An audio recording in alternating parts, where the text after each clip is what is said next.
dengan materi tentang fondasi selama 2 minggu. Ya, jadi kira-kira seperti itu pembagian mengajarnya tim ya, bertiga antara saya, Pak Lutfi, dan Pak Andri ya, kira-kira seperti itu. Baik, kemudian Pak Lutfi kemarin melaporkan bahwa ada kesulitan bagi mahasiswa untuk menginstall ITAPS ya. Saya bilang ke Pak Lutfi, biasanya mahasiswa lebih cepat soal seperti itu daripada kita, saya bilang gitu ya, karena selama ini tidak pernah ada masalah. Nah, kenapa saya minta install yang versi 16? Karena itulah yang kita punya lisensinya, yang jurusan punya lisensinya. Jadi secara hukum kita berhak untuk belajar menggunakan yang versi 16 ya. Tetapi kalau ternyata sulit ya silakan mau menginstall versi berapa. Dengan konsekuensi nanti kita akan membahas dengan menggunakan versi 16, ya silakan dicari sendiri padanannya ya, karena pasti ada beberapa fitur yang berubah. Dari versi ke versi itu ada beberapa fitur yang berubah. Jadi kalau akan menggunakan versi yang lama, silakan, yang lain silakan, tetapi ya dipelajari sendiri fitur-fiturnya kalau nanti berbeda ya. Baik, kemudian tugas minggu lalu. Saya ambil satu contoh saja ya.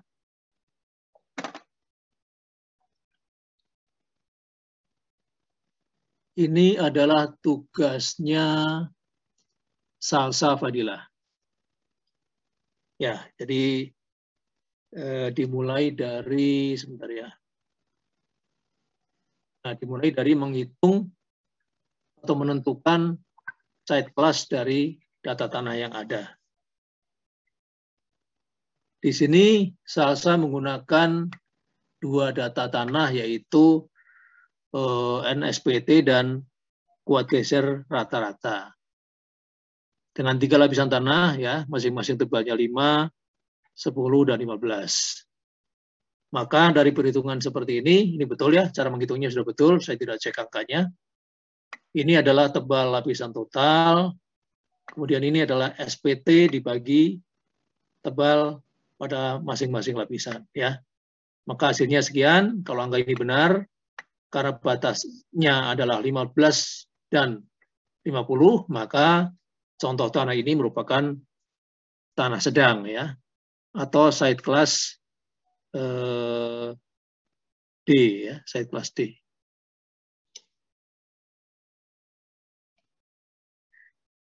Baik, kemudian berikutnya untuk data yang kedua yaitu kuat geser rata-rata ya. Caranya sama,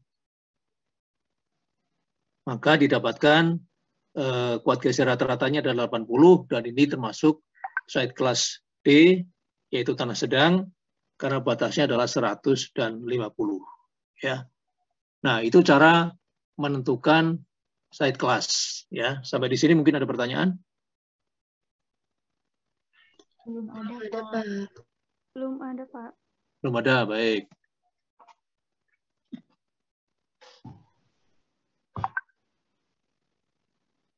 Ya, selanjutnya dengan menggunakan SD tadi, maka Salsa mendownload spektra dari scheme ya. Jadi data yang digunakan adalah ini, pertama ya, koordinat. Jadi saran saya gunakanlah koordinat ya, jangan nama kota.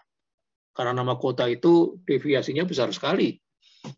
Ya, lebih baik digunakan koordinat tepat pada lokasi di mana gedung berada ya, gedung yang akan kita analisis atau kita desain berada. Maka koordinat itulah yang digunakan. Yang kedua menggunakan SD tadi, site class yang D ya, tanah sedang. Maka kita dapatkan sekarang plot dari spektra desain seperti ini. untuk lokasi ini dan untuk site kelas D. Nah, sekali lagi kita ulang bahwa sumbu vertikal ini menyatakan percepatan ya. Percepatan apa? Itu adalah percepatan struktur yang dinyatakan dalam satuan gravitasi. Sedangkan sumbu horizontalnya adalah periode getar dalam satuan detik ya. Nah, di sini Salsa mendownload sampai 6 detik. Ini bisa diatur sesuai kebutuhan kita. Karena kalau gedung kita berlantai banyak, periode getarnya lebih dari 6, maka spektra seperti ini tidak mencukupi ya. Jadi harus kita tambah lagi, kita perpanjang periode getarnya. Baik, kemudian di dalam plot ini, inilah yang namanya SDS ya. Inilah yang namanya SDS, yaitu percepatan maksimum pada periode pendek. Kemudian kalau kita plot di sini, 1 detik kita tarik ke atas, maka inilah yang namanya SD1, yaitu percepatan maksimum struktur yang memiliki periode getar 1 detik. Ya. Kemudian kalau kita tarik dari pertemuan garis lengkung ini dengan sumbu horizontal di sini, maka ini yang namanya TS. Dan ini ujung yang satu lagi kalau kita tarik ke bawah, ini yang namanya T0. T0 ya. Jadi TS besarnya adalah sama dengan SD1 dibagi SDS. Itu nilai TS. Sedangkan T0 adalah 0,2 kali TS. Ya, jadi di sini kurvanya konstan sebesar SDS. Sedangkan di sini nilainya adalah SD1 dibagi T. Nah, nanti di sini turun lagi pada besaran yang namanya TL ya. Dia akan turun lagi begini. Pada sebuah besaran periode yang namanya TL. L-nya ini singkatan dari long ya. Jadi periode getar dari struktur-struktur yang mempunyai lantai banyak ya, sehingga memiliki periode getar yang panjang. Nah, kira-kira seperti ini kita membaca spektra desain yang kita download. Nah, nilai-nilainya ada di sini. Nah, ya, tadi Salsa menginput site kelasnya adalah SD, tanah sedang ya. Sehingga muncul hanya 1 kurva saja. Kalau kita mau plot semua juga bisa ya. Pilih nanti site kelasnya, maka kalau diplot semua, maka semua spektra untuk semua site kelas akan muncul. Nah, ini TL-nya ya. TL-nya 6 detik. Kemudian nilai ini juga penting, S1 ini penting untuk menentukan kategori desain seismik.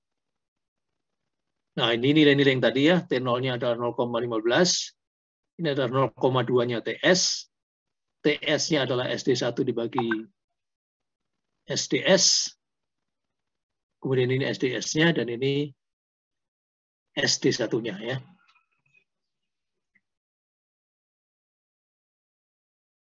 Baik. Nah, yang ini dari sini ada persamaannya. Saya tidak hafal ya. Ada persamaannya di dalam SNI. Ini kurva linier yang bisa dilihat persamaannya di dalam SNI. Jadi artinya untuk menggambarkan kurva ini kita tidak perlu mengcopy ini gitu ya. Kita tidak perlu mengcopy apa yang kita download dari Puskim. Tapi cukup kita punya SDS, punya SD1 yang ini kan ya. Kalau kita punya SDS, punya SD1, dan punya TL gitu ya. Kalau gedung kita tinggi, tapi kalau gedung kita sampai misalnya 10 lantai tidak perlu TL ya. Kita punya SDS, punya SD1, maka kita bisa menghitung ini, kita bisa gambarkan spektra desain kita. Sampai di sini ada pertanyaan?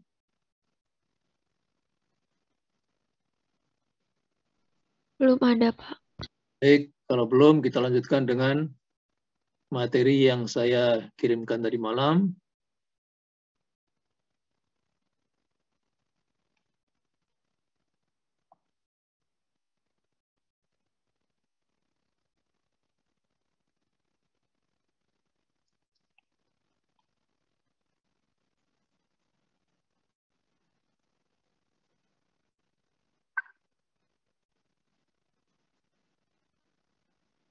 Ya. Kita mulai dari ini ya. Bab yang baru adalah bab 3 mengenai prosedur gaya lateral ekivalen. Sebelumnya kita sudah pernah membahas ya pada kuliah minggu lalu bahwa ada 3 metode yang diperkenalkan di sini. Yaitu yang namanya metode analisis gaya lateral ekivalen yang akan kita pelajari sekarang. Ini ya. Kemudian yang kedua adalah analisis analisis spektrum respon ragam. Ini juga akan kita pelajari pada bab berikutnya. Sedangkan yang ini prosedur respon riwayat waktu seismik ini tidak kita pelajari ya. Ini untuk konsumsi S2 ke atas. Jadi di M3 kita ajarkan yang ini untuk jembatan, tetapi untuk D4 tidak ya, waktunya tidak sampai ya. Nah, kemudian analisis gaya lateral ekivalen yang akan kita pelajari ini bisa digunakan pada semua keadaan kecuali ini. TI ini tidak diizinkan ya. Artinya kalau kategori desain seismiknya B atau C, semuanya boleh, apapun kondisinya ya. Tapi kalau D, E, dan F, hanya ini yang diizinkan ya. Pertama, tidak melampaui 2 lantai ya. Untuk kategori risiko 1 dan 2 yang tidak melebihi 2 tingkat di atas dasar. Kalau ke basement nggak masalah, ya beberapa tingkat. Ini maksudnya di atas dasar itu adalah yang ke atas. Kemudian tanpa ketidakberaturan nanti kita bahas apa artinya. Dan ketinggiannya tidak melebihi 48,8 meter. Yang ini juga ada 2 syarat, tingginya tidak melampaui 48,8 meter dan periode getarnya tidak melampaui 3,5 kali TS-nya. Nah, TS-nya kan tergantung dari SDS dan SD1 ya. Kemudian tidak melebihi 48,8 dan hanya memiliki ketidakberaturan yang terbatas saja seperti ini ya. Nah, kalau ini semuanya tidak terpenuhi atau salah satu tidak terpenuhi, maka kita tidak bisa menggunakan metode analisis gaya lateral ekivalen. Nah, sedangkan 2 metode yang lain ini boleh digunakan pada kondisi apapun. Ya. Jadi kalau kita sudah mempelajari ini, maka kita bisa menggunakan pada kondisi lapangan dan kondisi bangunan yang seperti apapun.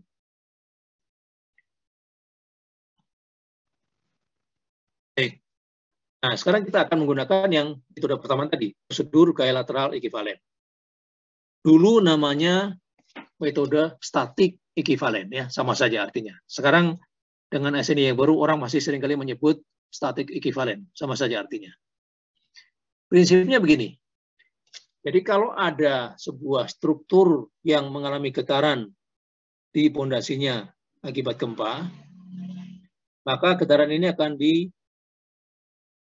ditransfer ke atas.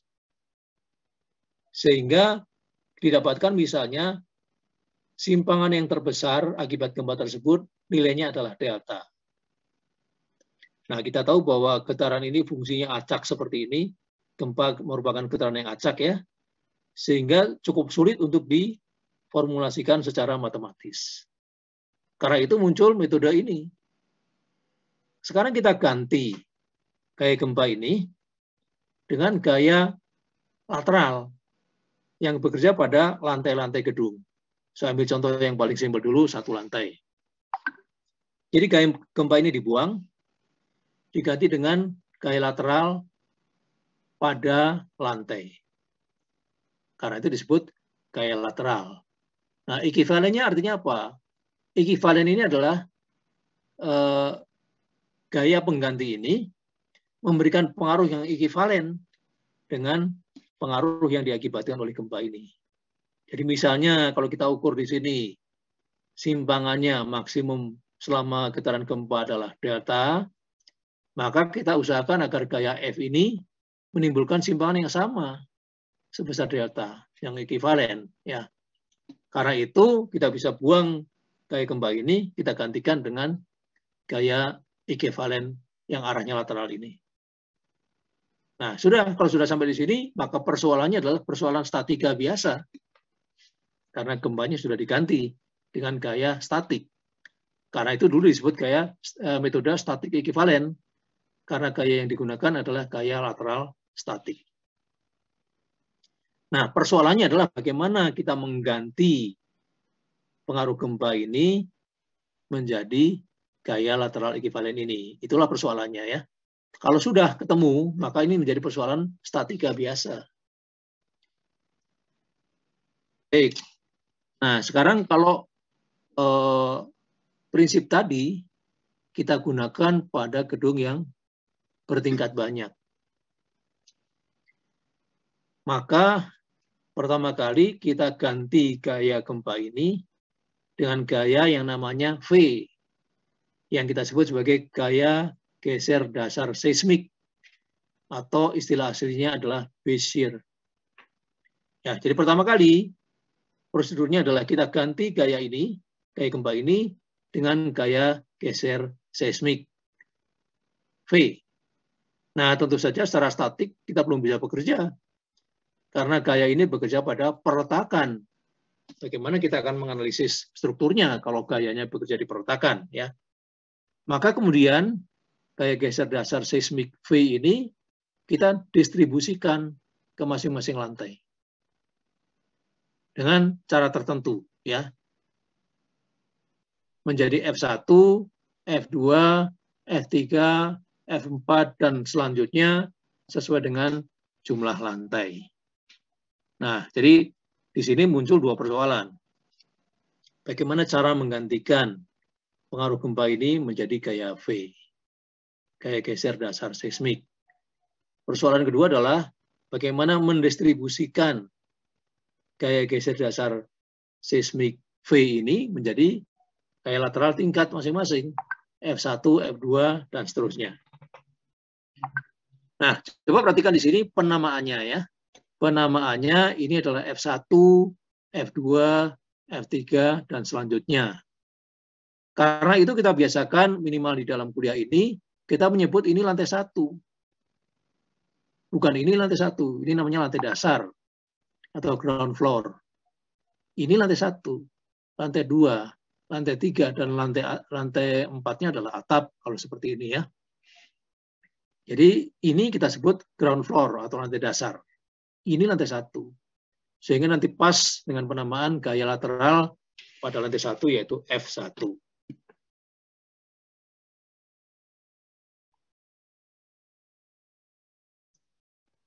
Baik, kemudian nah ini ya, bagaimana cara kita menghitung gaya geser dasar seismiknya atau Bézier di sini ya, V. Kira-kira prinsipnya adalah kita masih menggunakan hukum Newton yang kedua. Ya, hukum Newton kedua adalah gaya sama dengan massa kali percepatan. Atau kita bisa tuliskan sama dengan berat dibagi gravitasi kali percepatan. Atau bisa juga kita tuliskan sebagai berat kali percepatan dibagi gravitasi. Gitu ya. Nah, ini kan sama ya. Ini berat. Ya, ini berat. Berarti CS adalah percepatan dibagi gravitasi.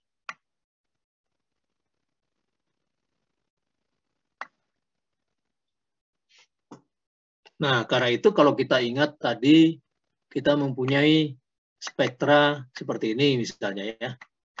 Spektra seperti ini. Ini di dalam spektra tadi namanya adalah SA di dalam satuan gravitasi. Itu ya, satuannya gravitasi. Baik. Nah, sekarang misalnya kita mempunyai struktur yang beratnya W. Kemudian periode getarnya T. Kalau kita plot di sini, P-nya misalnya ya, ini T-nya misalnya ya. Kita plot, maka kita dapatkan SA untuk gedung kita. Ini SA-nya. Ya, maka pada prinsipnya, kalau W dikalikan SA itu, kita dapatkan gaya gempanya. Gaya geser dasar seismiknya kita dapatkan. Ya, karena itu SA dinyatakan dalam satuan gravitasi. Karena di sini prinsipnya coba kita lihat CS adalah percepatan dibagi gravitasi. Ya. Karena itu SA dinyatakan dalam satuan gravitasi. Untuk mempermudah cara kita bekerja, karena yang sangat mudah kita hitung atau kita ukur di lapangan adalah berat, bukan massa. Karena itu untuk menghitung Bezier atau gaya geser dasar seismik yang kita gunakan adalah berat yang lebih mudah kita ukur dan kita hitung.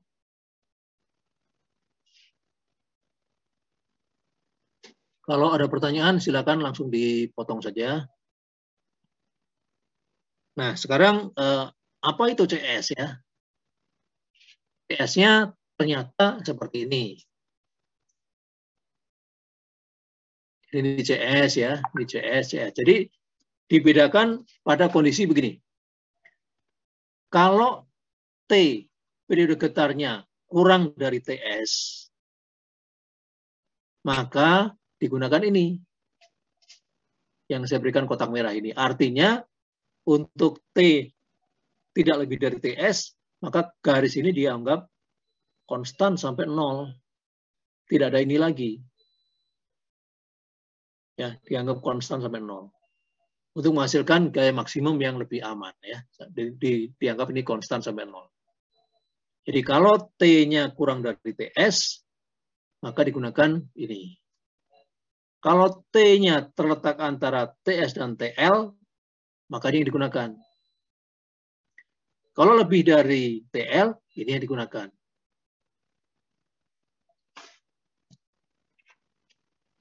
Baik. Nah, 3 persamaan yang berbeda ini sebenarnya kalau kita nyatakan secara umum adalah sama dengan SA saja. SA dibagi R per I, per IE. Begitu kan? Jadi 3 persamaan itu kalau mau dinyatakan secara umum menjadi ini. SA dibagi R per IE. Karena di sini SA-nya sama dengan SDS. Di sini dari TS sampai dengan TL, SA-nya sama dengan ini. Tadi yang diplot ke sini kan, SD1 dibagi dengan T ini kan, ini SA-nya. Sedangkan di sini untuk T yang lebih besar daripada TL, ini SA-nya ya. Maka ini kan sama dengan ini nih. Jadi secara umum untuk kondisi apapun inilah yang berlaku. SA dibagi R per IE. IE sudah kita kenal pada kuliah yang pertama adalah faktor keutamaan gedung ya, yang nilainya tergantung dari tingkat kepentingan gedung tersebut dibangun. Semakin penting maka IE semakin besar. Sedangkan IE sendiri secara normal secara aturan, nilainya adalah 1,0, 1,25, dan 1,5. Jadi kalau kita ingin menghasilkan sebuah gedung yang paling aman terhadap gempa, karena sangat penting, maka kita gunakan IE sama dengan 1,5. Tapi kita harus ingat bahwa SNI itu mengatur hal-hal yang minimum, yang minimal. Karena itu, kalau kita ingin gedung kita lebih aman lagi karena sangat penting, boleh saja kita menggunakan IE yang lebih dari 1,5. Konsekuensinya, gedungnya akan lebih mahal, ya. Tetapi kita boleh menggunakan itu. Karena ketentuan di dalam SNI adalah ketentuan minimal. Kurang dari itu harus ada pembuktian. Lebih dari itu boleh, ya, karena hasilnya adalah struktur gedung yang lebih aman. Baik ya, jadi inilah CS. CS adalah modifikasi dari SA ya, modifikasi dari SA. Yaitu dibagi dengan R per I. I-nya tadi sudah saya sebutkan, merupakan faktor keutamaan gedung. Nah, R-nya disebut koefisien modifikasi respon. Artinya, kenapa disebut koefisien modifikasi respon? Karena di dalam analisis maupun desain struktur gedung yang menerima beban gempa, kita memperhitungkan respon struktur yang beralih dari kondisi elastis menjadi kondisi non-linear elastis. Non-linear ya, non-linear. Karena itu kita perlu menggunakan sebuah faktor yang mengubah perilaku elastik linear menjadi non-linear, dan itulah faktor R. Baik, nah jadi kalau kembali ke tadi bahwa gaya sama dengan massa kali percepatan gitu ya. Nah, CS-nya inilah percepatannya ya dalam satuan gravitasi atau percepatan dibagi gravitasi. Sehingga ketika dikalikan berat gedung, maka kita dapatkan besarnya gaya gempa ya.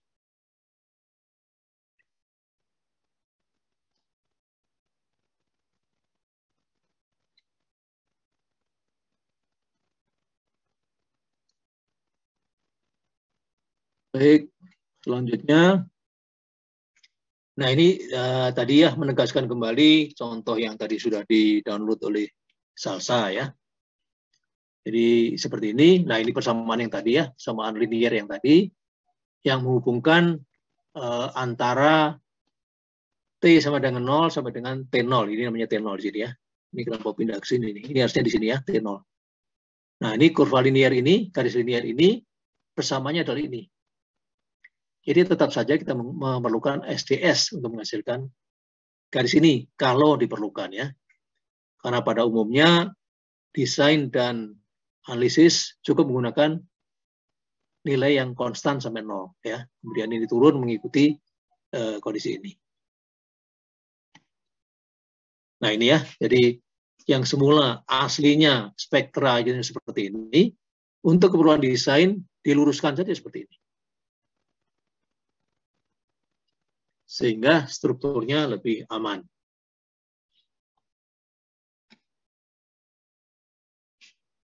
Baik.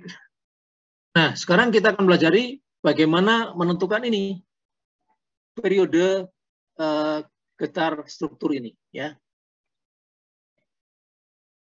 Di dalam, nah ini saya cantumkan subbab-subbab yang ada di dalam SNI supaya nanti lebih cepat mencari ya. Kalau ingin mempelajari lebih lanjut, apa yang saya uraikan di sini, di SNI-nya tercantum di dalam subbab 782. Jadi, kita ulang dulu pemahamannya bahwa yang namanya periode getar adalah waktu yang diperlukan oleh suatu sistem apapun ya, untuk mengalami satu buah getaran yang sempurna. Jadi artinya, kalau kita mempunyai struktur model dari sebuah menara, misalnya seperti ini, kalau dia bergetar ke kanan, kemudian balik ke kiri, dan kemudian kembali ke tempat semula, maka waktu yang diperlukan itu namanya periode getar ya. Jadi ke kanan, ke kiri maksimum, kemudian kembali lagi ke posisi semula. Nah, waktu yang diperlukan itu namanya periode getar atau dinyatakan dalam notasi T. Apa yang mempengaruhi T ini? Dua hal utama yang mempengaruhi adalah kekakuan dan massa atau berat. Ya. Dua hal ini yang terutama mempengaruhi besarnya nilai periode getar atau T. Nah, kemudian ada yang disebut sebagai waktu getar atau periode getar fundamental. Nah, ini adalah waktu yang diperlukan untuk terjadinya getaran ragam pertama, ya. Ragam pertama. Nanti kita pelajari apa itu yang disebut ragam pertama. Yang diharapkan merupakan getaran dalam bentuk gerak translasi, bukan rotasi. Pada kuliah ini kita sudah mulai harus banyak berpikir, ya, berlogika. Jangan mengandalkan hafalan rumus, tapi pahami betul-betul karena banyak hal yang harus diselesaikan dengan logika.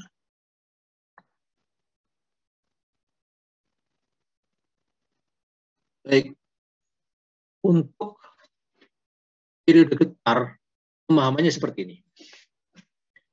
Kalau misalnya kita mempunyai sebuah sistem 2 dimensi, ya, kemudian seperti ini, ya, yang namanya lam mass adalah massa dari sistem ini dianggap terkumpul pada lokasi-lokasi atau tinggi-tinggi tertentu. Itu namanya model dengan kondisi lam mass.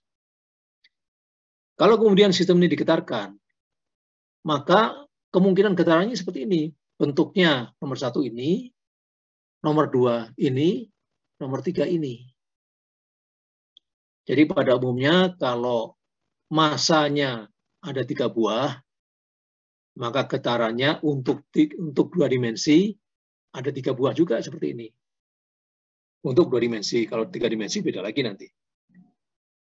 Untuk 3 dimensi ada lagi getaran dalam bentuk torsi. Jadi misalnya begini, getaran torsi itu misalnya massa M1, M2, dan M3, dua-duanya berputar searah jarum jam kalau dilihat dari atas, misalnya, ya. Maka bentuknya seperti ini kalau kita gambarkan. Sekarang kalau misalnya ada 2 yang berputar searah jarum jam dan 1 yang berputar berlawanan jarum jam, maka bentuknya ini. Kalau yang ini berputar searah jarum jam, ini berlawanan, ini searah lagi, maka bentuknya menjadi seperti ini. Untuk rotasi, ya. Sedangkan gambar ini adalah untuk translasi. Struktur 2 dimensi. Nah, kalau struktur kita 3 dimensi, ya berarti ada getaran ini di dalam bidang XZ, dan ada juga getaran semacam ini di dalam bidang YZ. Ya. Nah, kemudian kalau kita bandingkan periode untuk menghasilkan getaran ini dan ini, masing-masing berbeda nilainya. Ya, jadi yang dituliskan di bawah ini yang namanya ragam 1, yang bentuknya seperti ini, atau mode 1. Ini getaran ragam 2, atau mode 2. Dan ini getaran pada ragam yang ketiga, atau mode 3. Yang mana yang betul-betul terjadi pada sistem, semuanya terjadi. Ya, semuanya terjadi. Nah, kenapa tadi ada syarat untuk prosedur gaya lateral ekivalen dibatasi hanya pada struktur tertentu saja?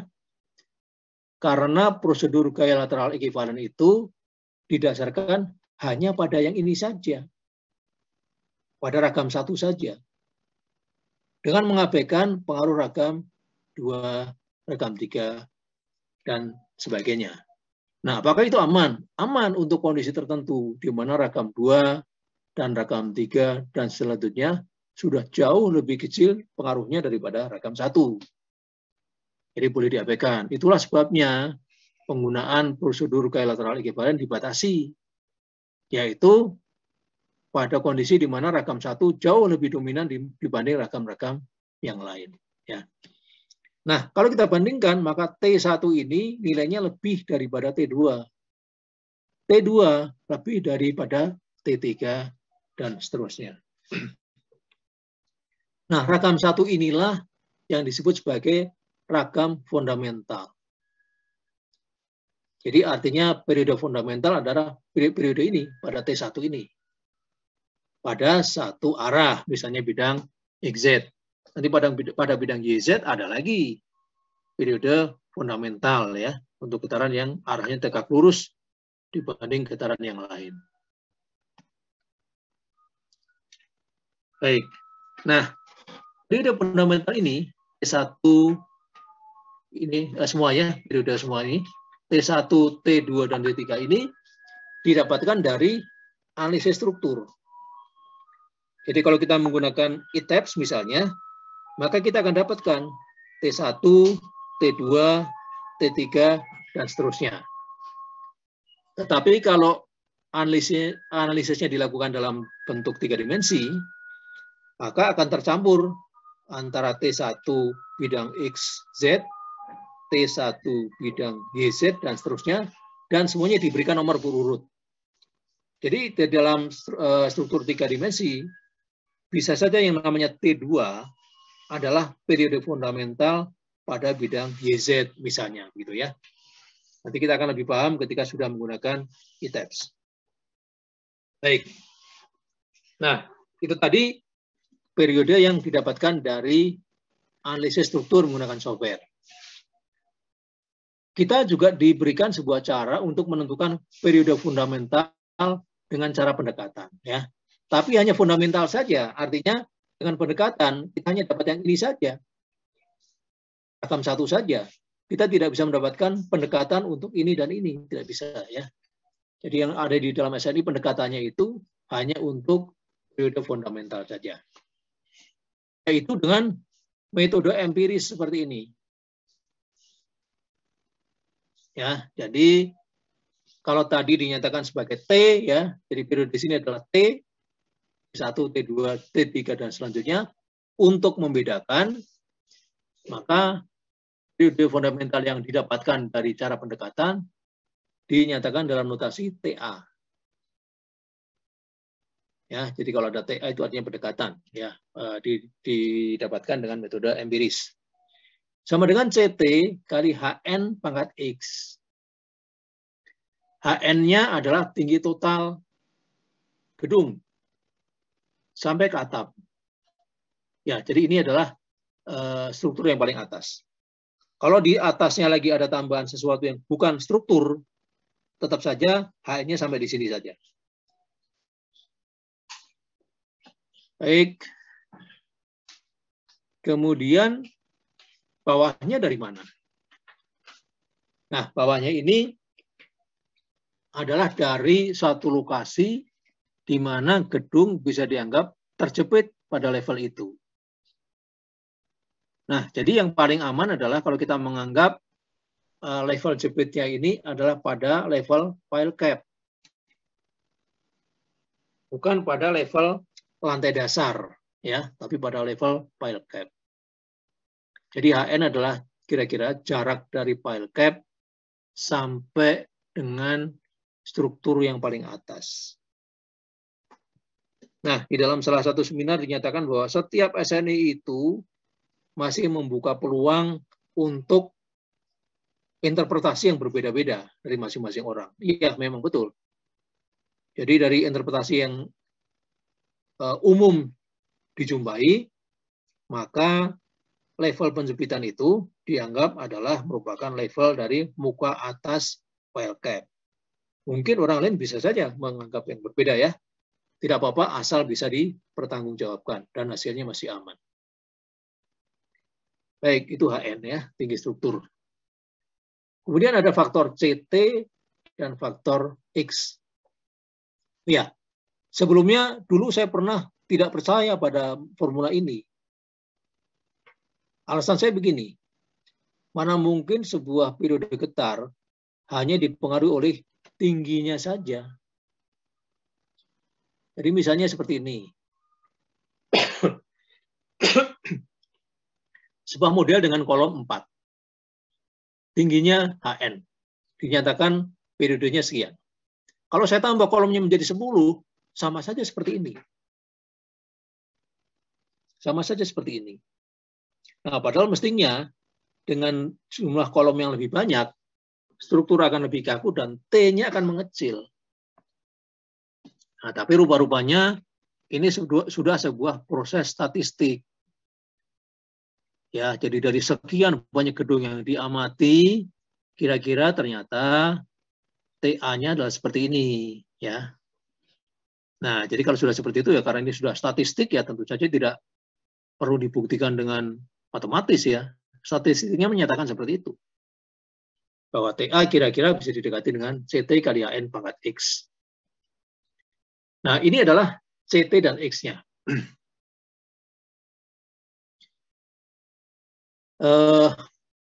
Nilai CT dan X dipengaruhi oleh sistem strukturnya. Jadi misalnya ini, rangka baja pemikul momen. Nilai CT-nya sekian. Nilai X-nya sekian. Rangka beton pemikul momen. CT-nya sekian, X-nya sekian. Nah, apa yang disebut sebagai rangka baja? Rangka pemikul momen. Rangka pemikul momen ini, untuk mudahnya, adalah lawan dari rangka batang. Rangka batang itu kan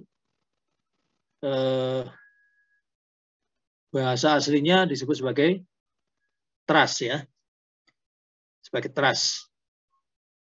Kalau rangka batang itu namanya truss dalam bahasa aslinya, truss. Kalau rangka pemikul momen, ada yang tahu?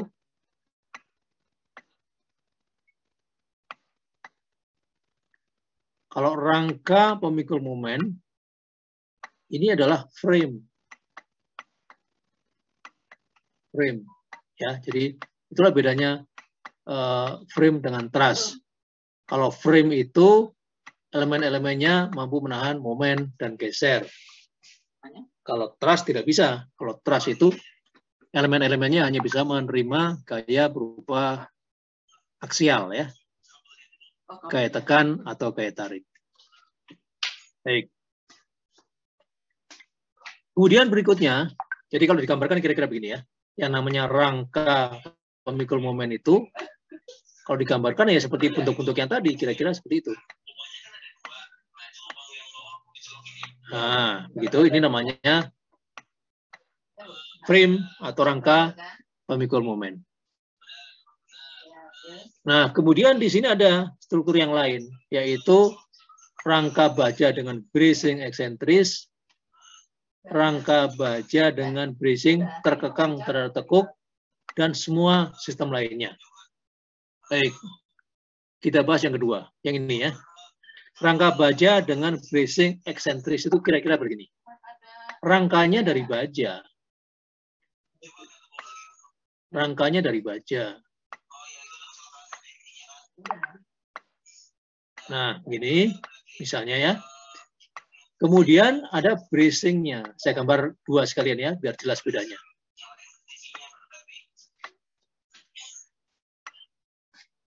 Nah, saya gambarkan pembandingnya. Kondisinya begini nih ya, ini lampu mati. Lampu nyala. Baik. Nah, ini yang namanya bracing eksentris. Contoh ya. Ada banyak tipenya. Ini contoh bracing eksentris. Misalnya semua lantai begini.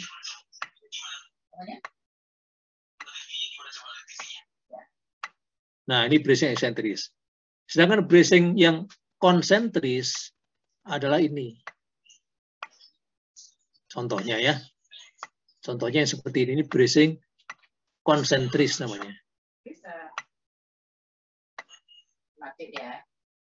Nah, ya. Jadi yang disebut sebagai eksentris adalah yang ini.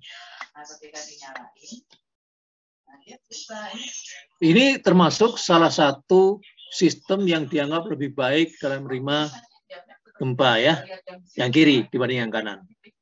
Nah, kemudian dikembangkan teknologi baru lagi, yang lebih baru lagi adalah bahwa bagian penghubung ini disebut sebagai link beam.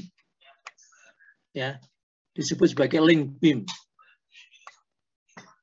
Link beam, ya. Link itu adalah apa? Rantai kira-kira ya, penghubung ya.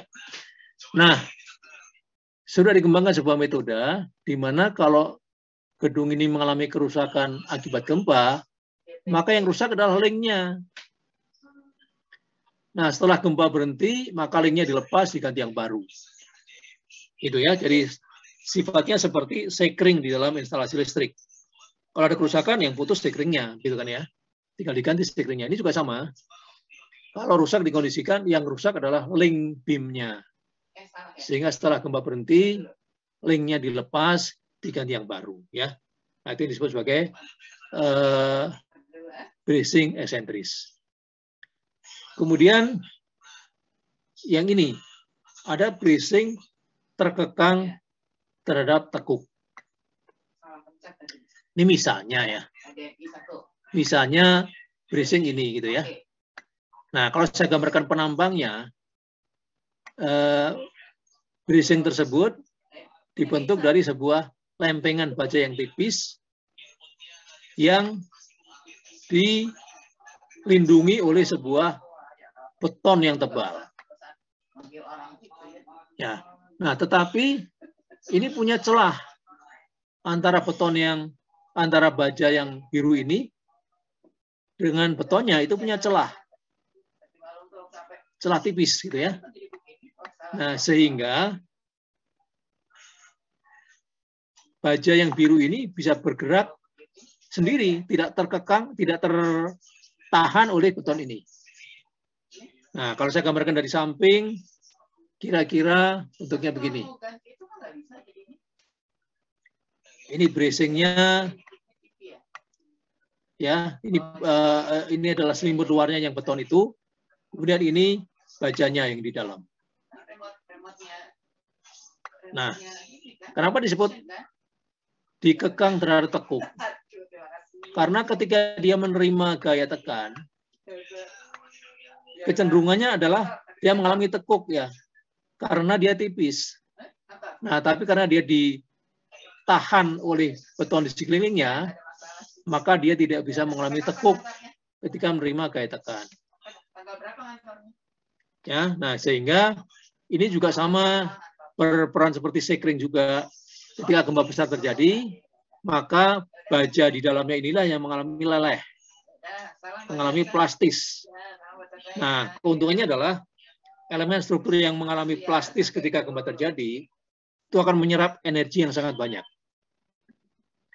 Sehingga energi getaran dari gempa itu diubah menjadi energi yang merusak elemen bracing ini. Nah, karena energinya beralih, maka seakan-akan gempanya diredam. Karena energinya dialihkan dari energi getaran menjadi energi untuk merusak elemen ini. Nah, itu yang namanya bracing yang terkekang terhadap tekuk. Nah, untuk semua struktur yang lain, selain dari 3 ini, berarti masuk kelompok ini. Yaitu mempunyai CT sekian dan faktor X sekian. Ya, nah jadi itu untuk menghitung TA tadi, periode getar fundamental perkiraan, yaitu sama dengan CT kali tinggi struktur pangkat X.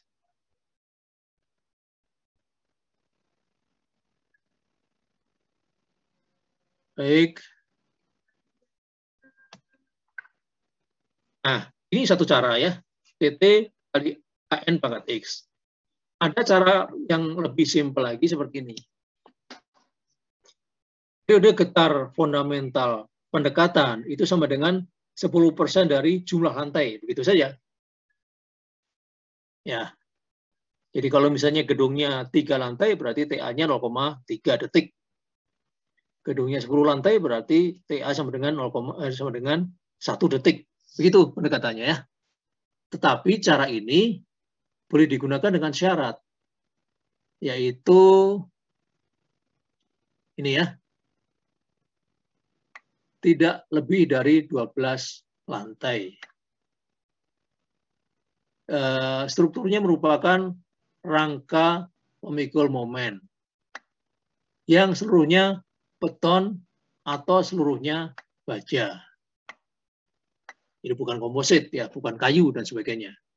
Dan tinggi rata-rata tingkat sekurang-kurangnya 3 meter ya. Jadi ada 1, 2, 3, 4 syarat ya. Nah, kalau seperti itu terpenuhi semuanya, maka kita bisa menggunakan perhitungan periode fundamental yang lebih sederhana lagi, yaitu 10% dari jumlah lantai. Jadi kalau dulu sudah pernah kuliah di gedung A, maka gedung A itu dengan pendekatan ini, periode getarnya adalah 0,3 detik.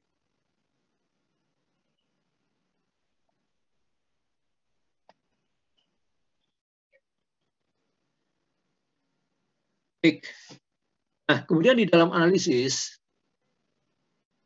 ada syarat ya bahwa T, periode getar yang dihasilkan dari analisis struktur 3 dimensi, misalnya dengan ITEPS, tidak boleh melampaui T maksimum. Nah, ini T maksimumnya. CU, satu faktor baru lagi, dikalikan T pendekatan. Ya. Jadi T fundamental yang didapatkan dari analisis struktur 3 dimensi tidak boleh melampaui T maksimum, yaitu CU kali T hasil pendekatan. Nah, tinggal dilihat CU-nya berapa. Ini CU-nya ya. Jadi CU itu besarnya dipengaruhi oleh SD1, oleh kondisi kegembaannya. Ya. Jadi kalau gempa besar ya, gempanya besar lebih dari 0,4, maka CU-nya 1,4 ya. Dan seterusnya sampai paling kecil adalah 1,7 ya. Untuk gempa yang paling kecil, CU-nya paling besar yaitu 1,7. Baik, mungkin sampai di sini ada pertanyaan.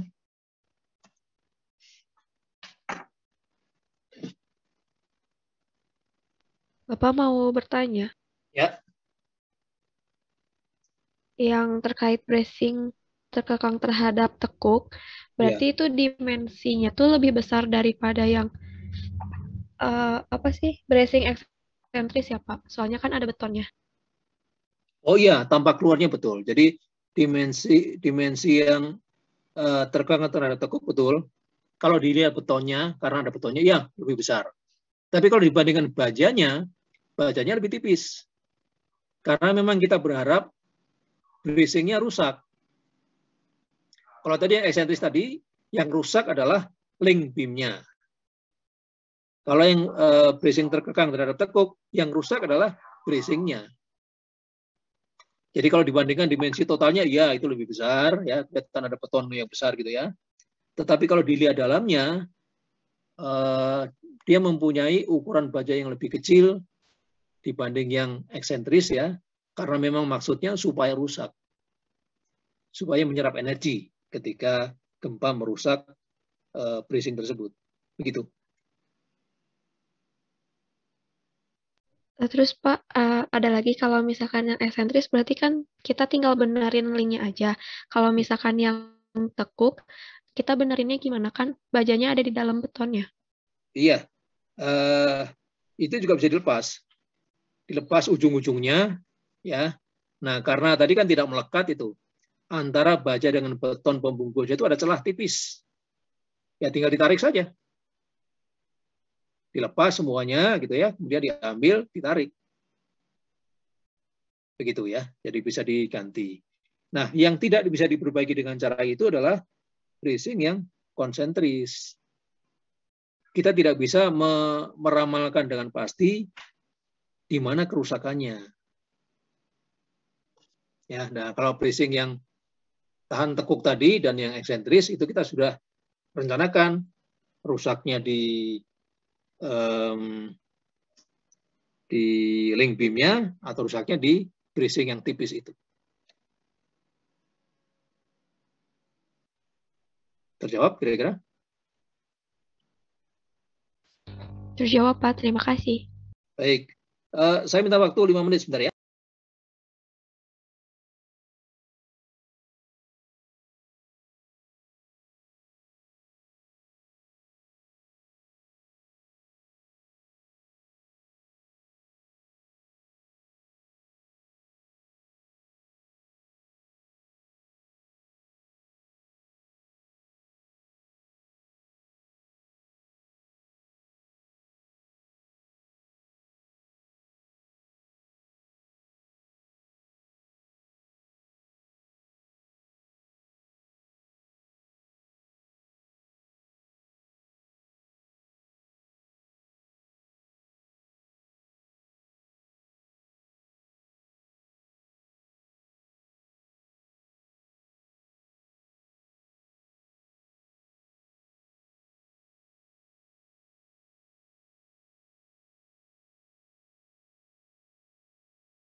Baik, kita lanjutkan.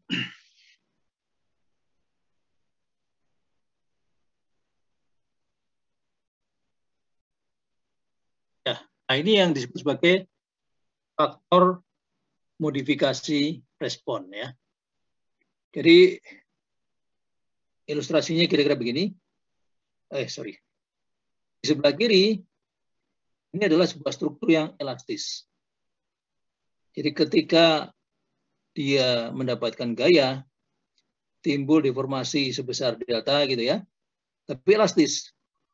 Jadi kalau gayanya hilang, dia kembali ke posisi semula tanpa kerusakan apapun. Nah, ini bedanya. Struktur yang boleh mengalami kerusakan, tetapi dikondisikan untuk ductile. Jadi ketika ada gaya, pada tempat-tempat tertentu, ini terjadi kerusakan. Sehingga struktur sudah nyaris runtuh, gitu ya. Hampir runtuh. Karena kita tahu bahwa kalau struktur dengan 3 elemen seperti ini, seperti gawang seperti ini, maka kalau sudah terjadi 4 sendi, ya sudah dia akan runtuh. Ya. Jadi terjadi 4 kerusakan pada 4 ujung seperti ini, maka dia akan runtuh. Ya. Nah ini kondisi menjelang runtuh. Jadi kira-kira kalau struktur gedung direncanakan untuk tetap elastis terhadap gempa sebesar apapun, maka kita bisa bayangkan luar biasa mahal gedung yang kita desain. Karena itu dibolehkan struktur mengalami kerusakan seperti ini. Tetapi jangan runtuh gitu ya, jangan roboh. Nah, supaya jangan roboh, maka lokasi kerusakannya ini diatur, ditentukan. Nah, seperti yang saya gambar ini, kalau ada gempa besar dan struktur mengalami kerusakan, maka kerusakan yang terjadi pertama kali harus pada balok, pada ujung-ujung balok, bukan pada kolom. Nah, setelah baloknya habis mengalami kerusakan pada ujung-ujungnya, baru kemudian boleh terjadi kerusakan pada ujung bawah kolom. Jadi ini harus yang terakhir. Nah, jenis kerusakannya pun yang boleh terjadi pada balok adalah kerusakan lentur. Tidak boleh terjadi kerusakan geser. Jadi nanti di dalam desain struktur gedung yang mengalami gempa, harus didesain agar kuat geser baloknya lebih besar daripada kuat lentur baloknya. Sehingga kalau rusak, ya rusak lentur di balok, bukan rusak geser. Karena kerusakan lentur balok bersifat lebih ductile daripada kerusakan geser. Kerusakan geser bersifat brittle. Kemudian kerusakan lentur juga terjadi sambil menyerap energi yang jauh lebih besar daripada kerusakan geser.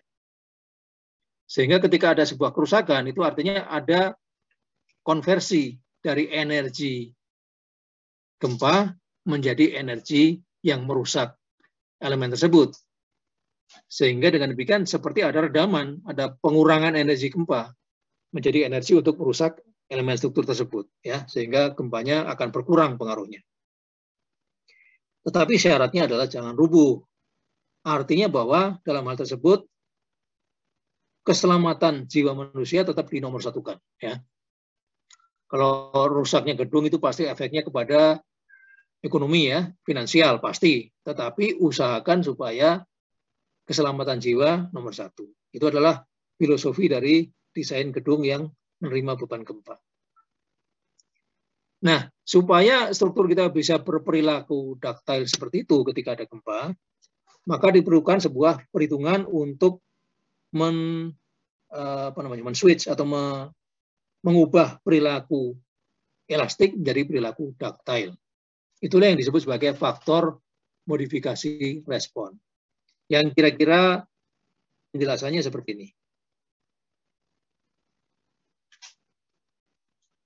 Nah, kira-kira seperti ini. Jadi kita tahu bahwa pada kondisi elastis, hubungan antara gaya dengan perpindahan adalah linier. Ini P misalnya ya, ini delta misalnya ya. Hubungannya adalah linier, garis lurus. Karena kita tahu ada sebuah persamaan yang mengatakan gaya sama dengan kekakuan kali perpindahan, gitu kan? Nah, artinya P dengan delta dihubungkan dengan satu nilai yang konstan, K. Karena itu hubungannya linier ya. Jadi kalau P-nya 2 kali lipat, ya deltanya naik 2 kali lipat, gitu kan? Linier. Ini adalah struktur yang utuh, tidak mengalami kerusakan akibat beban yang bekerja. Kalau strukturnya mengalami kerusakan, maka berarti kekakuannya berkurang. Jadi sampai di satu tempat, kalau dia rusak, maka dia lebih landai begitu. Lebih landai lagi, dan seterusnya ya. Jadi setiap kerusakan itu akan mengurangi kekakuan. Nah, jadi garis yang biru ini adalah menggambarkan struktur yang elastik linier. Jadi misalnya, delta maksimum yang bisa terjadi akibat gempa dinyatakan sebagai delta M. Nah, kalau strukturnya kita buat linier elastik, ya, utuh tidak rusak, maka hubungan gaya dan perbedaannya adalah ini. Struktur elastik ini ya. Ini ya. Jadi gaya P saya nyatakan dengan V di sini. Ya. Nah, maka kalau kita menghendaki strukturnya tetap elastik linier pada delta maksimum, berarti kita mempunyai hubungan yang biru ini. Artinya, kita harus menyiapkan struktur kita untuk kuat menahan gaya VE. Tetapi kalau struktur kita boleh rusak, sampai di sini dia rusak, maka dia berkurang kekakuannya. Rusak lagi, berkurang lagi. Sehingga garis yang menghubungkan gaya dengan kekakuan, adalah gaya dan perpindahan adalah yang merah sekarang. Artinya, untuk delta maksimum akibat gempa sebesar delta M, gaya maksimumnya hanya sekian. Jauh lebih kecil daripada ini. Nah, sekarang berarti kalau kita menggunakan VM sebagai gaya desain, maka kalau ada gempa yang menghasilkan delta M, struktur kita akan mengalami kerusakan seperti ini polanya. Tapi tidak roboh. Ya, nah dengan demikian kita bisa membuat struktur yang lebih murah. Kalau ada gempa besar dia rusak, boleh rusak sekali saja seumur gedung yang 50 tahun itu, tetapi tidak roboh. Pertimbangan lain begini.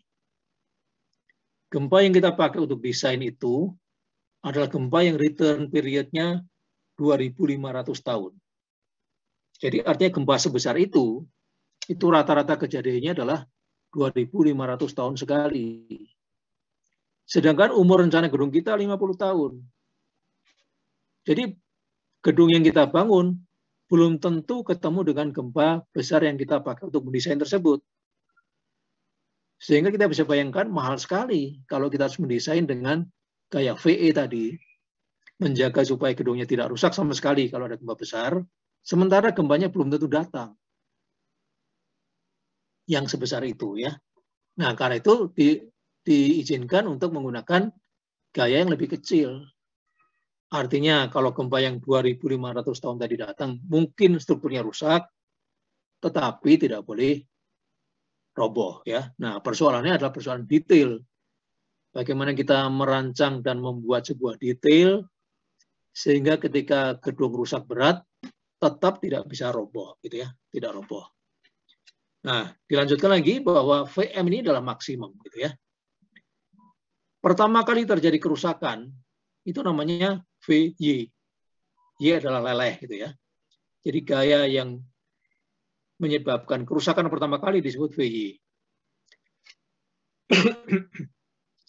Nah, dengan memperhatikan bahwa ada sebuah faktor kuat lebih yang namanya V2. Jadi kalau kita mendesain struktur dengan perhitungan kekuatannya 100, sebenarnya aslinya lebih. Kenapa? Misalnya karena ada pembulatan-pembulatan tulangan dan sebagainya ya. Maka faktor kuat lebih ini dinamakan F2 yang pertama kali. Jadi sebenarnya kalau kita turunkan dari VM ke VY masih tidak apa-apa karena strukturnya memang lebih kuat sebenarnya aslinya. Kemudian diturunkan lagi dengan F1. Karena sampai dengan yield ini pun strukturnya masih lebih kuat. Nah, karena itu gaya desainnya adalah VN. Nah, VN ini berarti kan sudah jauh lebih kecil daripada VE ini kan. Jadi kita bisa nyatakan bahwa VN ini adalah VE yang dibagi dengan faktor R. Faktor modifikasi respon tadi ya. Jadi R ini membagi VE untuk menghasilkan VN. Jadi inilah yang sebenarnya dipakai untuk desain struktur terhadap gaya gempa. Faktor R paling besar itu adalah 8. Jadi kalau gaya gempa dibagi 8 itu artinya hanya tinggal 12,5%. Jadi kita bisa bandingkan faktor beban hidup kan biasanya 1,6. 160%. Sedangkan untuk gempa 12,5%. Nah, artinya apa? Gedung tidak boleh rusak oleh beban gravitasi, dead load, dan live load, dan sebagainya ya. Tidak boleh gedung rusak akibat beban gravitasi. Tapi boleh rusak akibat gempa. Jadi kalau suatu ketika kita melihat gedung yang rusak akibat gempa besar, jangan sekali-sekali mencemooh hal tersebut. Karena memang boleh. Secara aturan memang boleh. Untuk menghasilkan sebuah desain yang efisien ya, memang boleh seperti itu ya. Jadi sekali lagi singkatnya R adalah faktor yang membagi gaya gempa elastik menjadi gaya gempa nominal atau gaya gempa desain. Dengan nilai R yang terbesar adalah 8. Nah, faktor R ini tergantung dari sistem strukturnya ya. Jadi ini adalah tabel 12 SNI 1726 ya. Jadi kita bisa lihat di sini, ini misalnya ya, sistem rangka pemikul momen gitu ya. Maka faktor R-nya adalah kalau dia dari baja maka dia 8. Kalau rangka batang atau teras dia 7 dan seterusnya ya. Nah, jadi faktor R adalah ini. Oke. Nah, di samping itu tabel 12 juga memberikan batasan terhadap penggunaan gedungnya. Jadi misalnya seperti ini. Ini ada kategori desain seismik B, C, D, E, dan F. Yang A dianggap tidak ada gempa sama sekali sehingga tidak perlu diatur di sini. Ya. Contoh misalnya di sini. Rangka pemikul momen baja khusus ya. Maka R-nya 8, TB artinya tidak dibatasi. Jadi mau dipakai di kategori desain seismik yang manapun, maka struktur dengan rangka baja pemikul momen khusus boleh digunakan. Tapi kita bandingkan dengan bawahnya, teras atau rangka batang baja ya. R-nya 7. Kemudian dia tidak dibatasi kalau terletak pada lokasi yang memiliki kategori desain seismik B atau C. Tapi untuk yang D, maksimum tingginya adalah 48 meter. Untuk E, maksimum tinggi 30 meter. Untuk F tidak diizinkan. Jadi TB itu tidak dibatasi, TI tidak diizinkan. Ya. Nah, oke. Jadi intinya adalah dari tabel 12 kita bisa melihat besarnya faktor R dan bisa melihat batasan-batasan yang diberikan pada lokasi sesuai dengan kategori desain seismik masing-masing. Baik. Nah, kita ingat kembali bahwa tadi gaya V adalah sama dengan CS kali W. CS sudah selesai kita bahas. Dan ini adalah berat seismiknya, W-nya. Jadi W adalah berat yang harus menyertakan seluruh beban mati dan beban lainnya yang terdaftar di bawah ini. Nah, tetapi ingat bahwa sekali lagi ini adalah ketentuan minimal, ya. Lebih dari ini untuk pengamanan tentu saja boleh. Jadi misalnya, pertama, beban mati. Beban mati tidak pernah bisa dilepas pada kombinasi beban manapun. Pasti dia ikut, ya. Kemudian yang kedua, di dalam daerah yang digunakan untuk penyimpanan, ini kira-kira tempat menyimpan barang-barang yang tidak terlalu berat, kira-kira ya. Maka minimum 25% beban hidupnya diperhitungkan. Beban hidup dari daerah penyimpanan ini. Minimum ya, 25% digunakan. Kecuali kalau bebannya kecil ya. Kalau bebannya kecil ya, tidak lebih dari 5% terhadap berat seismik total ya misalnya ya, maka boleh diabaikan. Atau beban hidup lantai di tempat parkir umum. Ini juga boleh diabaikan ya. Baik, itu untuk penyimpanan. Yang kedua, jika ketentuan desain beban lantai untuk partisi, nah ini partisi ya. Partisi besarnya bisa dilihat di SNI 1727. Baik, berarti dua ini adalah melibatkan beban mati tambahan atau superimposed dead load yang diakibatkan oleh partisi. Yang ketiga adalah beban operasional total, misalnya ruang mesin misalnya ya. Maka berat operasionalnya adalah berat mesin dan peralatannya. Kemudian berikutnya adalah beban lanskap. Nah, ini misalnya ada taman misalnya ya, dan sebagainya. Kemudian yang kurang tegas disebut di sini adalah beban hidup lantai. Beban hidup lantai juga diperhitungkan ya. Nah, jadi intinya berat seismik yang diperhitungkan adalah berat seismik yang diperkirakan ada ketika gempa terjadi. Nah, kalau definisinya seperti itu, maka konsekuensinya beban hidup itu boleh direduksi. Jadi untuk perhitungan gempa, beban hidup boleh direduksi. Ya, sebagai contoh misalnya gedung kuliah gitu ya. Gedung kuliah itu hanya diisi pada hari Senin sampai Jumat. Berarti kalau gempanya terjadi di hari Sabtu atau Minggu ya kosong kan gedungnya. Begitu juga ruang kuliah hanya diisi pada waktu pagi dan siang, misalnya jam 7 sampai jam 4. Kalau gempanya terjadi malam, beban hidupnya 0. Ya. Nah, sehingga secara keseluruhan untuk perhitungan gempa, beban hidup boleh direduksi.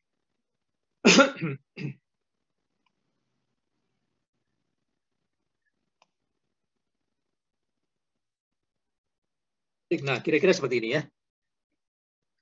Jadi beban seismik tadi tentu saja terdistribusi ke semua lantai. Nah, kesalahan yang sering dilakukan oleh para mahasiswa adalah mereka menghitung beban lantai dasar. Jangan ya. Beban lantai dasar tidak usah dihitung.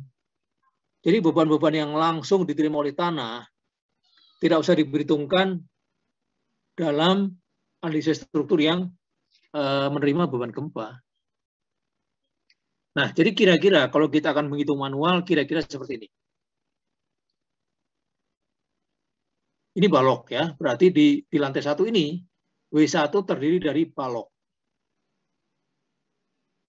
Kemudian plat lantai, finishing lantai, beban hidup lantai, partisi, kemudian instalasi air bersih misalnya ya. Itu semuanya diterima di lantai 1 menghasilkan W1. Bagaimana dengan kolom? Nah, kolom boleh didekati begini. Setengah kolom yang di bawah ikut ke atasnya. Setengah kolom yang di atas ikut ke bawahnya. Jadi kira-kira lantai 1 ini menerima berat kolom setengah dari kolom di atasnya, setengah dari kolom di bawahnya. Kira-kira begitu ya. Nah, sedangkan dinding ini sepenuhnya membebani balok di bawahnya. Karena kalau kita perhatikan bagaimana cara membuat dinding kan satu lapis dulu. Berarti dia semuanya diterima oleh balok. Lapis berikutnya diterima oleh balok lagi. Jadi tidak mungkin ketika lapis paling atas dipasang tiba-tiba bebannya menjadi terbagi ke atas dan ke bawah, gitu ya. Jadi kalau dinding tetap saja bebannya adalah 100% ke balok di bawahnya. Nah, sehingga dengan demikian kita bisa dapatkan berat masing-masing lantai W1, W2 dan selanjutnya. Nah, berat seismik total adalah jumlah dari semua berat lantai tersebut. Ini yang tadi disebut sebagai W tadi ya, berat seismik total tadi. Baik. Nah, sampai di sini kita sudah bisa menghitung besarnya gaya geser dasar seismik atau V tadi ya. Semua sudah kita bahas, maka kita bisa menghitung berapa besarnya V kalau data-data gedung kita miliki secara lengkap. Nah, persoalannya adalah V tadi dia bekerja di bawah di sini. Sehingga kita tidak bisa melakukan analisis struktur dengan gaya yang dipondasi, gaya di tumpuan ya. Maka kita harus pindahkan, distribusikan gaya V ini menjadi gaya F. F1, F2, dan selanjutnya. Dengan cara seperti ini. Ini terdapat pada subbab 783 bersama nomor 40 dan 41 ya. Fx adalah gaya pada lantai X. Sama dengan CVX kali V. Nah, ini CV-nya. Ya, jadi berat lantai kali tingginya pangkat K dibagi jumlahnya. Jadi kalau misalnya kita mempunyai gedung seperti ini, maka F1 gitu ya, misalnya. F1 ini sama dengan W1 kali H1 dibagi W1 kali H1 plus W2 kali H2 dan seterusnya ya sampai habis kali V. Nah, begitu. Itulah F1. Kalau F2 tinggal diganti atasnya saja, W2 kali H2. F3 tinggal diganti lagi, W3 kali H3 dan seterusnya ya. Nah, seringkali kesalahan yang dilakukan oleh mahasiswa di sini adalah ini H1, oke. Kemudian dianggap H2-nya adalah panjang kolom lantai 2. Nah, itu salah ya.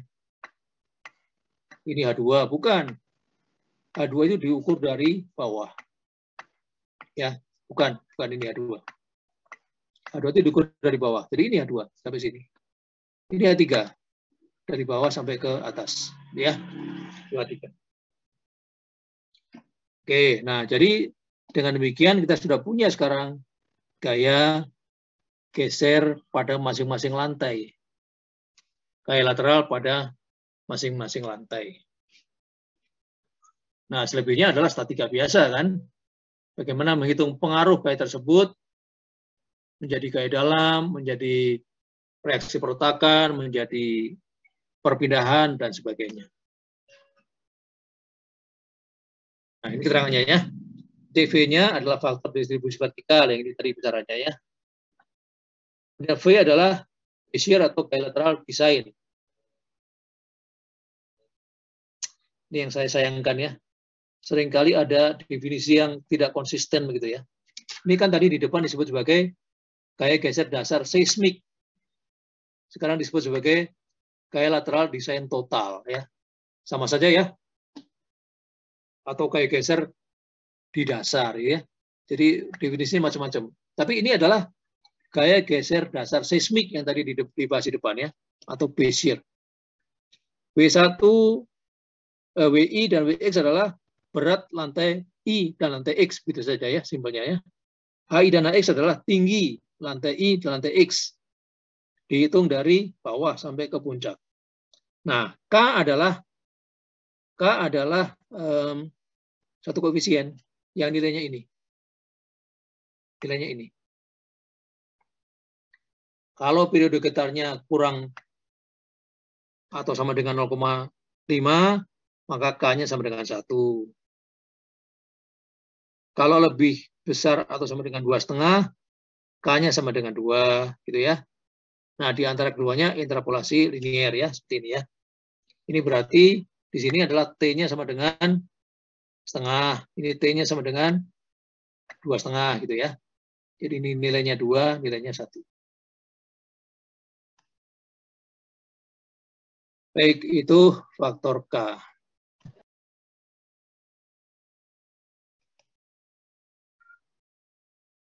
Ya, saya kira sampai itu dulu ya.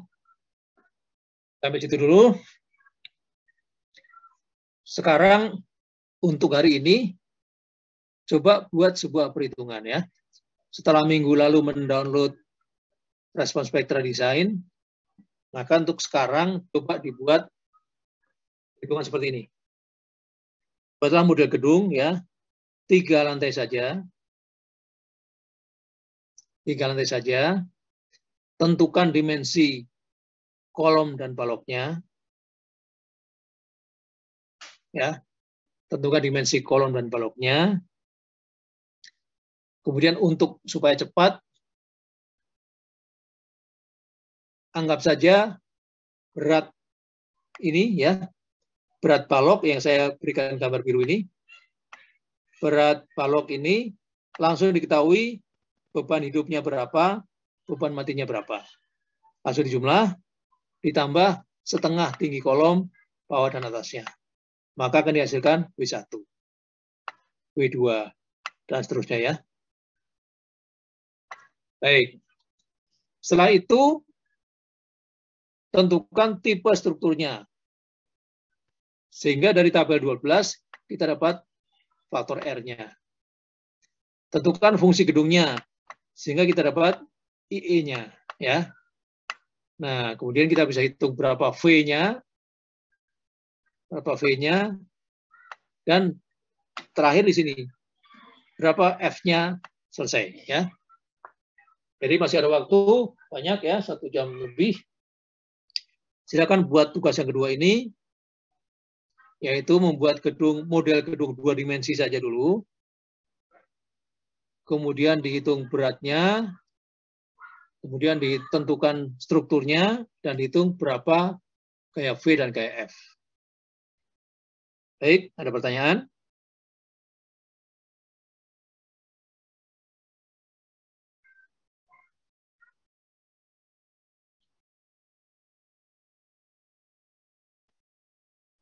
Izin bertanya, Pak. Ya. Kalau pengumpulannya bagaimana, Pak? Kalau apa? Pengumpulan tugasnya. Oh, pengumpulan. Ya, biasa. Berarti pada akhir kuliah ini, selesai atau tidak selesai ya, kumpulkan atau lewat email saja ya, biar tidak tercampur dengan yang lain. Nanti saya berikan alamat email saya. Berarti sampai 10.40 ya, Pak? Ya, 10.40, apapun hasilnya, kirimkan ke alamat email saya. Nanti kalau belum selesai, dilanjutkan di rumah ya. Saya sebenarnya inginnya mengurangi tugas di rumah. Jadi kalau bisa, tugas selesai pada jam kuliah, kemudian diserahkan, selesai ya, di rumah bisa belajar yang lain. Ada lagi? Terima kasih, Pak. Ya, baik. Yang lain, ada pertanyaan?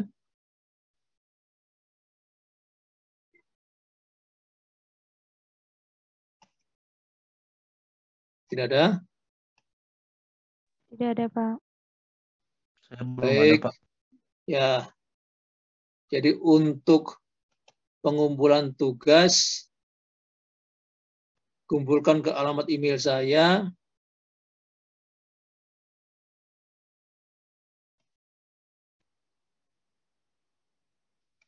Ini alamat email saya ya.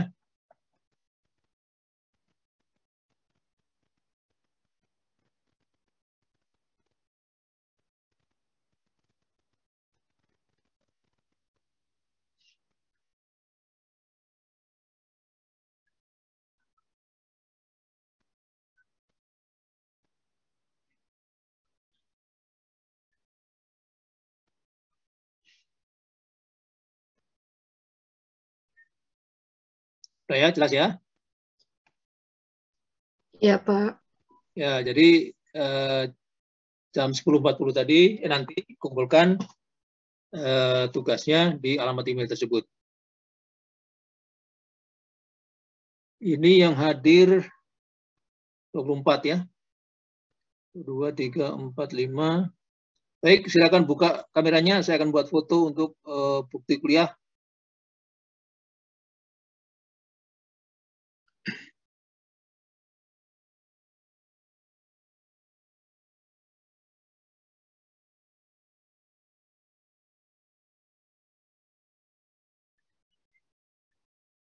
Baik.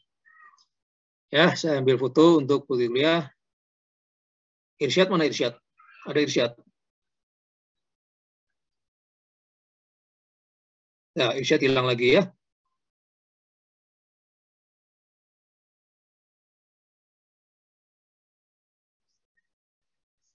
Muhammad Rizal ada? Muhammad Rizali? Oke, itu bukan foto ya. Asli ya. Baik, Irsyad yang tidak ada. Ya, terima kasih. Silakan kerjakan tugas. Tetap bukanya sampai di sini dulu. Selamat pagi. Assalamualaikum warahmatullahi wabarakatuh. Waalaikumsalam warahmatullahi wabarakatuh. Terima kasih, Pak. Ya, sama-sama.